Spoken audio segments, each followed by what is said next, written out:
नमस्कार दोस्तों। आज हम सामाजिक विज्ञान के इतिहास खंड से हमारे अतीतवन के अध्याय 11 इमारतें, चित्र तथा किताबें विषय को पढ़ेंगे।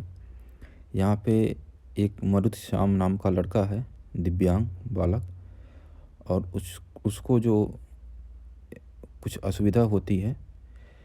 एक जो ऐतिहासिक स्थान है कुतुब मीनार देखने जब वो गया, उसके बारे में बात की गई है। मरुतश्याम आज बहुत खुश था। पहिएदार कुर्सी में बिठाकर उसका भाई उसे कुतुब मीनार दिखाता हुआ प्रसिद्ध लौह स्तंभ के सामने ले आया। धूल भरे पथरीले रास्तों से रैंप के सहारे यहाँ तक आना काफ़ी मुश्किल था। अपने इस अनुभव को मरुतश्याम कभी भूल नहीं पाएगा। धातु विज्ञान, यहाँ पे आपको आगे बात की गई है चर्चा कि धातु विज्ञान क्या है। तो कैसे लोहे के लौह ऐस के जो हथियार बनाए जाते थे विभिन्न विभिन्न धातुओं के अलग अलग, या आज भी बनाए जाते हैं, तो उसी के विषय में बात की गई है। प्राचीन भारतीय धातु वैज्ञानिकों ने विश्व धातु विज्ञान के क्षेत्र में प्रमुख योगदान दिया है। पुरातात्विक खुदाई ने यह दर्शाया है कि हड़प्पावासी कुशल शिल्पी थे तथा उन्हें तांबे के धातुकर्म, धातु शोधन की जानकारी थी। तो हड़प्पावासियों को किसकी जानकारी थी? तांबे के धातुकर्म। उन्होंने तांबे और टिन को मिलाकर कांसा भी बनाया था। तो तांबे और टिन को मिलाकर क्या बना? कांसा। जहां हड़प्पावासी कांस्य युग से जुड़े थे, वहीं उनके उत्तराधिकारी लौह युग से संबद्ध थे। तो कांस्य युग से कांस्य युगीन सभ्यता कौन हुई? हड़प्पा। लेकिन उसके बाद लौह युग। भारत अत्यंत विकसित किस्म के लोहे का निर्माण करता था। खोटा लोहा, पिटवा लोहा, ढलवा लोहा, ये 3 प्रकार बताया गया। लौह स्तंभ। महरौली, दिल्ली में कुतुब मीनार के परिसर में खड़ा यह लौह स्तंभ भारतीय शिल्पकारों की कुशलता का एक अद्भुत उदाहरण है। इसकी ऊंचाई 7.2 मीटर और वजन 3 टन से भी ज़्यादा है। इसका निर्माण लगभग 1500 साल पहले हुआ। इसके बनने के समय की जानकारी हमें इस पर खुदे अभिलेख से मिलती है। इसमें चंद्र नाम के एक शासक का जिक्र है जो संभवतः गुप्त वंश के थे। आश्चर्य की बात यह है कि इतने वर्षों के बाद भी इसमें जंग नहीं लगा है। तो ये है लौह स्तंभ। ईंटों और पत्थरों की इमारतें। हमारे शिल्पकारों की कुशलता के नमूने स्तूपों जैसी कुछ इमारतों में देखने को मिलते हैं। स्तूप का शाब्दिक अर्थ टीला होता है। हालांकि स्तूप विभिन्न आकार के थे, कभी गोल या लंबे तो कभी बड़े या छोटे। उन सब में एक समानता है। प्रायः सभी स्तूपों के भीतर एक छोटा सा डिब्बा रखा रहता है। इन डिब्बों में बुद्ध या उनके अनुयायियों के शरीर के अवशेष जैसे दांत, हड्डी या राख, या उनके द्वारा प्रयुक्त कोई चीज़ या कोई कीमती पत्थर अथवा सिक्के रखे रहते हैं। इसे धातु मंजूषा कहते हैं। प्रारंभिक स्तूप धातु मंजूषा के ऊपर रखा मिट्टी का टीला होता था। बाद में टीले को ईंटों से ढक दिया गया और बाद के काल में उसे गुम्बदनुमा ढांचे को तराशे हुए पत्थरों से ढक दिया गया। प्रायः स्तूपों के चारों ओर परिक्रमा करने के लिए एक वृत्ताकार पथ बना होता था, जिसे प्रदक्षिणा पथ कहते हैं। इस रास्ते को रेलिंग से घेर दिया जाता था, जिसे वेदिका कहते हैं। वेदिका में प्रवेश द्वार बने होते थे। रेलिंग तथा तोरण प्रायः मूर्तिकला की सुंदर कलाकृतियों से सजे होते थे।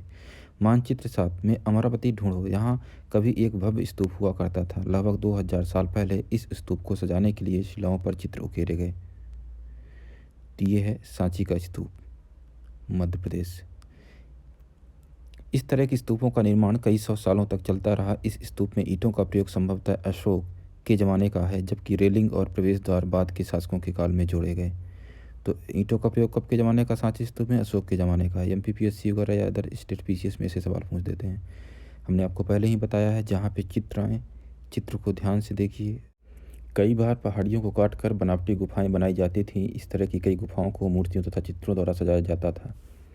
इस काल में कुछ आरंभिक हिंदू मंदिरों का भी निर्माण किया गया। इन मंदिरों में विष्णु, शिव तथा दुर्गा जैसे देवी देवताओं की पूजा होती थी। मंदिरों का सबसे महत्वपूर्ण भाग गर्भगृह होता था, जहां मुख्य देवी या देवता की मूर्ति को रखा जाता था। इसी स्थान पर पुरोहित धार्मिक अनुष्ठान करते थे और भक्त पूजा करते थे। अक्सर गर्भगृह को एक पवित्र स्थान के रूप में दिखाने के लिए भीतरगांव जैसे मंदिरों में उसके ऊपर काफ़ी ऊंचाई तक निर्माण किया जाता था, जिसे शिखर कहते थे। शिखर निर्माण के कठिन कार्य के लिए सावधानी से योजना बनानी पड़ती थी। अधिकतर मंदिरों में मंडप नाम की एक जगह होती थी। यह एक सभागार होता था जहाँ लोग इकट्ठा होते थे। तो ये है बाएं उत्तर प्रदेश की भीतरगांव का एक आरंभिक मंदिर।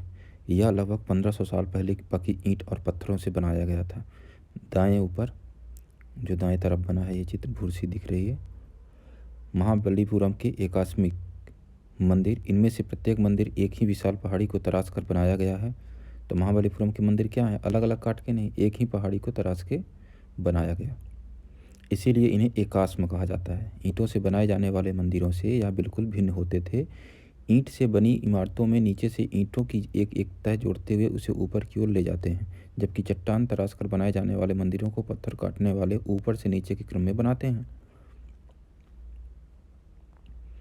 इन मंदिरों को बनाते समय पत्थर काटने वालों को किन समस्याओं का सामना करना पड़ता होगा, इसकी सूची बनाओ। दाएं एहोल का दुर्गा मंदिर, ये नीचे, यह लगभग 1400 साल पहले बनाया गया था। तो आपको बेसिकली बताया गया है कि अब यहाँ पे आपने देखा जो उत्तर प्रदेश के भीतर गांव का, ये किससे बना है, पक्की ईंट और पत्थर दोनों से, कच्ची ईंट नहीं, पक्की ईंट और पत्थर, ये छोटे छोटे शब्दों में भी ध्यान देना है।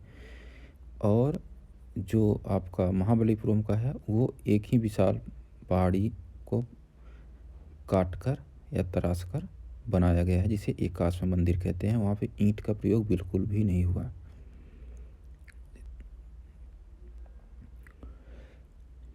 मानचित्र 7 में महाबलीपुरम और ऐहोल को ढूंढो। इन शहरों में पत्थरों से बने कुछ उत्कृष्ट मंदिर हैं, इनमें से कुछ यहाँ दिखाए गए हैं। अगला टॉपिक, स्तूप तथा मंदिर किस तरह बनाए जाते थे।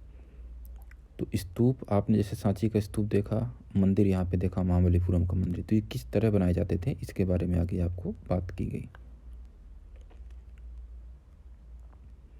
स्तूपों तथा मंदिरों को बनाने की प्रक्रिया में कई अवस्थाएं आती थीं, इसके लिए काफ़ी धन खर्च होता था, इसलिए आमतौर पर राजा या रानी ही इन्हें बनवाने का निश्चय करते थे।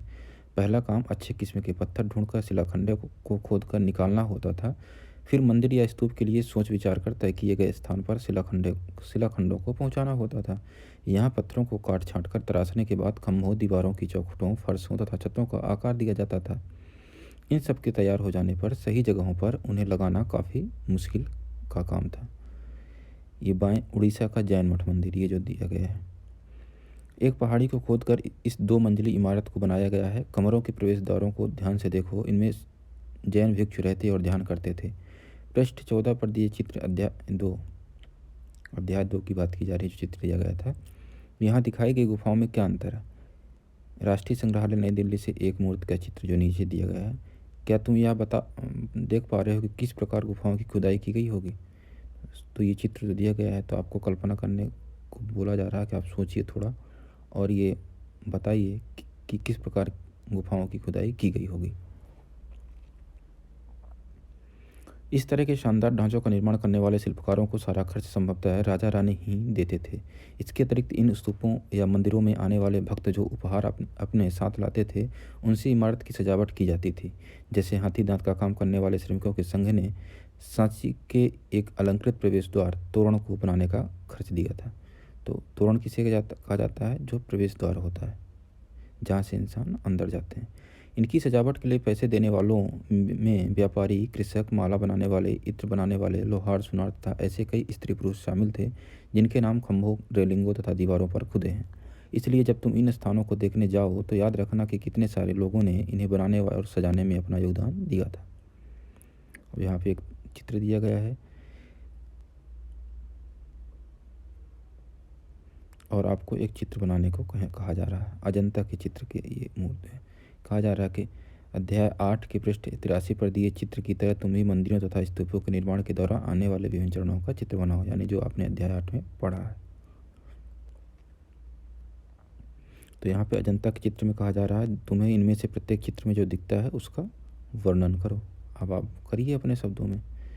चित्रकला, मानचित्र 7 में अजंता को ढूंढो। यह वह जगह है जहाँ के पहाड़ों में सैकड़ों सालों के दौरान कई गुफाएं खोदी गईं। इनमें से ज़्यादातर बौद्ध भिक्षुओं के लिए बनाए गए विहार थे। इनमें से कुछ को चित्रों द्वारा सजाया गया था। यहाँ इनके कुछ उदाहरण दिए गए हैं। गुफाओं के अंदर अंधेरा होने की वजह से अधिकांश चित्र मशालों की रोशनी में बनाए गए थे। इन चित्रों के रंग 1500 साल बाद भी चमकदार हैं। ये रंग पौधों तथा खनिजों से बनाए गए थे। इन महान कृतियों को बनाने वाले कलाकार अज्ञात हैं। पुस्तकों की दुनिया, इस युग में कई प्रसिद्ध महाकाव्यों की रचना की गई। इन उत्कृष्ट रचनाओं में स्त्री पुरुषों की वीर गाथाएं तथा देवताओं से जुड़ी कथाएं हैं। करीब 1800 साल पहले एक प्रसिद्ध तमिल महाकाव्य शिलप्पदिकारम की रचना इलांगो नामक कवि ने की थी। तमिल का महाकाव्य कौन? शिलप्पदिकारम की रचना इलांगो नामक कवि ने की थी। इसमें कोवलन नाम के एक व्यापारी की कहानी है। ये सारे फैक्ट आपको नोट करते चलना है जो महत्वपूर्ण है। वह पुहार में रहता था। अपनी पत्नी कन्नगी की उपेक्षा कर वह एक नर्तकी माधवी से प्रेम करने लगा। बाद में वह और कन्नगी पुहार छोड़कर मदुरई चले गए। वहाँ पांड्य राजा के दरबारी जौहरी ने कोवलन पर चोरी का झूठा आरोप लगाया, जिस पर राजा ने उसे प्राणदंड दे दिया। कन्नगी जो अभी भी उससे प्रेम करती थी, इस अन्याय के कारण दुख और रोष से भर गई। उसने मदुरई शहर का विनाश कर डाला। शिलप्पदिकारम से लिया गया एक वर्णन यहाँ पे किया जा रहा है। शिलप्पदिकारम जो महाकाव्य था उससे यहाँ कवि ने कन्नगी के दुख का इस तरह वर्णन किया है। ओ मेरा दुख तो देखो, तुम मुझे सांत्वना तक नहीं दे सकते। क्या यह सही है कि विशुद्ध सोने से भी सुंदर तुम्हारा शरीर बिना धूल से सना यूं ही पड़ा है? यह कहाँ का न्याय है कि गोधूल की इस स्वर्णिम आभा में फूलमाला से ढके सुंदर वक्ष स्थल वाले तुम जमीन पर गिरे पड़े हो। मैं अकेली असहाय और हताश होकर खड़ी हूँ। क्या ईश्वर नहीं है? क्या इस देश में ईश्वर नहीं है? पर क्या उस स्थान पर ईश्वर रह सकते हैं जहाँ के राजा की तलवार निर्दोष नवागंतुक के प्राण ले लेती है? क्या ईश्वर नहीं है? नहीं है। ये अपना दुख वर्णन की है कन्नगी। एक और तमिल महाकाव्य मणिमेखलई को करीब 1400 साल पहले सत्यनार द्वारा लिखा गया था। कौन सा महाकाव्य? मणिमेखलई तमिल महाकाव्य, जिसकी रचना सत्यनार द्वारा किया गया। कब? 1400 साल पहले, यानी 600 ईस्वी में। इसमें कोवलन तथा माधवी की बेटी की कहानी है। ये रचनाएं कई सदियों पहले ही खो गई थी। उनकी पांडुलिपियां दोबारा लगभग 100 साल पहले मिली। अन्य लेखक जैसे कालिदास, जिनके बारे में तुमने अध्याय 10 में पढ़ा, संस्कृत में लिखते थे। मेघदूत का एक श्लोक, तो कालिदास द्वारा लिखित रचित पुस्तक कौन सी थी? मेघदूत। तो उसका एक श्लोक यहाँ उनकी सबसे प्रसिद्ध रचना मेघदूत से एक अंश दिया गया है। यहाँ एक विरही प्रेम बरसात के बादल को अपना संदेशवाहक बनाने की कल्पना करता है। देखो इसमें किस तरह कवि ने बादलों को उत्तर की ओर ले जाती ठंडी हवा का वर्णन किया है। तुम्हारे बौछारों से मुलायम हो उठी मिट्टी की भुनी खुशबू से भरे हाथियों की सांस में बसी जंगली कूलर को पकाने वाली शीतल बयार तुम्हारे साथ धीरे धीरे बहेगी। क्या तुम्हें लगता है कि कालिदास को प्रकृति प्रेमी कहा जा सकता है? तो आप इन पंक्तियों का मतलब समझने की कोशिश करिए। अलग व्याख्या खंड में आपको बताया जाएगा। पुरानी कहानियों का संकलन तथा संरक्षण। हिंदू धर्म से जुड़ी कई कहानियाँ जो बहुत पहले से प्रचलित थीं, इसी काल में लिखी गई। इनमें पुराण भी शामिल हैं। पुराण का शाब्दिक अर्थ है प्राचीन। पुराणों में विष्णु, शिव, दुर्गा या पार्वती जैसे देवी देवताओं से जुड़ी कहानियाँ हैं। इनमें इन देवी देवताओं की पूजा की विधियाँ दी गई हैं। इसके अतिरिक्त इनमें संसार की सृष्टि तथा राजाओं के बारे में भी कहानियाँ हैं। अधिकतर पुराण सरल संस्कृत श्लोक में लिखे गए हैं, जिससे सब उन्हें सुन और समझ सकें। स्त्रियाँ तथा शूद्र, जिन्हें वेद पढ़ने की अनुमति नहीं थी, वे भी इससे सुन सकते थे। पुराणों का पाठ पुजारी मंदिरों में किया करते थे, जिसे लोग सुनने आते थे। 2 संस्कृत महाकाव्य महाभारत और रामायण लंबे अरसे से लोकप्रिय रहे हैं। तुम में से भी कुछ बच्चे इन कहानियों से परिचित होंगे। महाभारत कौरवों और पांडवों के बीच युद्ध की कहानी है। इस युद्ध का उद्देश्य पुरुवंश की राजधानी हस्तिनापुर की गद्दी प्राप्त करना था। यह कहानी तो बहुत ही पुरानी है, पर आज इसे हम जिस रूप में जानते हैं वह करीब 1500 साल पहले लिखी गई। माना जाता है कि पुराणों और महाभारत दोनों को ही व्यास नाम के ऋषि ने संकलित किया था। महाभारत में ही भगवत गीता भी है, जिसके बारे में तुमने अध्यायों में पढ़ा था। रामायण की कथा कौशल के राजकुमार राम के बारे में है। उनके पिता ने उन्हें वनवास दे दिया था। उनमें उनकी पत्नी सीता का लंका के राजा रावण ने अपहरण कर लिया था। सीता को वापस पाने के लिए राम को लड़ाई लड़नी पड़ी। वे विजयी होकर कौशल की राजधानी अयोध्या लौटे। महाभारत की तरह ही रामायण भी एक प्राचीन कहानी है, जिसे बाद में लिखित रूप दिया गया। संस्कृत रामायण के लेखक वाल्मीकि माने जाते हैं। इस उपमहाद्वीप के विभिन्न भागों में महाभारत और रामायण के भिन्न भिन्न रूपांतर लोकप्रिय हैं। इनके आधार पर नाटक, गीत और नृत्य परंपराएं भी उभरी। पता करो तुम्हारे राज्य में कौन सा रूपांतर प्रचलित है। अगला टॉपिक, आम लोगों द्वारा कही जाने वाली कहानियाँ।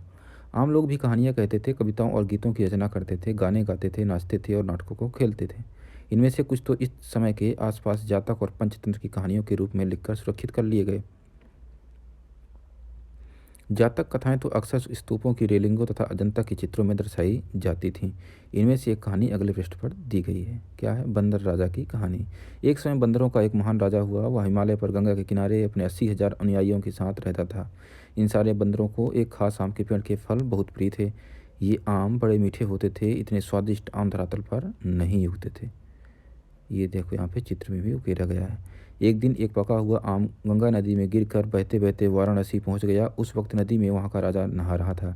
उसे वह आम मिला। उसे चखकर वह हैरान रह गया। उसने अपने राज्य के जंगलों की देखभाल करने वालों से पूछा कि क्या वे इस आम के पेड़ को ढूंढ सकते हैं या नहीं। वे राजा को हिमालय की पहाड़ी पर ले गए। वहां पहुंचकर राजा तथा उसके दरबारियों ने खूब आम खाए। रात में राजा ने देखा कि बंदर भी पके आमों का मजा ले रहे हैं। राजा को यह बात बुरी लगी और उसने उन्हें मार डालने का फैसला किया। बंदरों के राजा ने अपनी प्रजा को बचाने की एक योजना बनाई। उसने आम के पेड़ की टहनियों को तोड़कर उन्हें आपस में बांधकर नदी पर एक पुल बनाया। इसके एक छोर को वह तब तक पकड़े रहा जब तक उसकी सारी प्रजा ने नदी को पार न कर लिया। इस प्रयास से वह इतना थक गया कि मरणासन्न होकर गिर पड़ा। राजा ने जब यह सब देखा तो उसने बंदर राजा को बचाने की काफ़ी कोशिश की, पर वह सफल न हुआ। बंदर राजा की मृत्यु पर उसे शोक हुआ और राजा ने उसे पूरा सम्मान दिया। मध्य भारत में भरभूत के एक स्तूप से मिले एक पत्थर पर उकेरे गए चित्र में इसे दिखाया गया।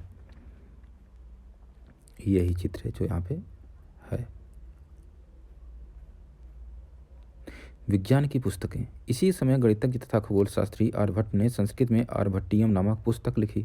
इसमें उन्होंने लिखा कि दिन और रात पृथ्वी के अपनी धुरी पर चक्कर काटने की वजह से होते हैं, जबकि लगता है कि रोज सूर्य निकलता है और डूबता है। उन्होंने ग्रहण के बारे में भी एक वैज्ञानिक तर्क दिया। उन्होंने वृत्त की परिधि को मापने की भी विधि ढूंढ निकाली, जो लगभग उतनी ही सही है जितनी की आज प्रयुक्त होने वाली विधि। वराहमिहिर, ब्रह्मगुप्त और भास्कराचार्य कुछ अन्य गणितज्ञ और खगोलवेत्ता थे जिन्होंने कई खोजें की इनके बारे में और पता लगाएं। शून्य अंकों का प्रयोग पहले से होता रहा था, पर अब भारत के गणितज्ञों ने शून्य के लिए एक नए चिन्ह का आविष्कार किया। गिनती की यह पद्धति अरबों द्वारा अपनाई गई और तब यूरोप में भी फैल गई।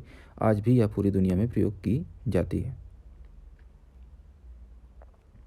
रोम के निवासी शून्य का प्रयोग किए बगैर गिनती करते थे। उसके बारे में और भी जानकारी हासिल करने की कोशिश करो। आयुर्वेद। आयुर्वेद चिकित्सा विज्ञान की एक विख्यात पद्धति है जो प्राचीन भारत में विकसित हुई।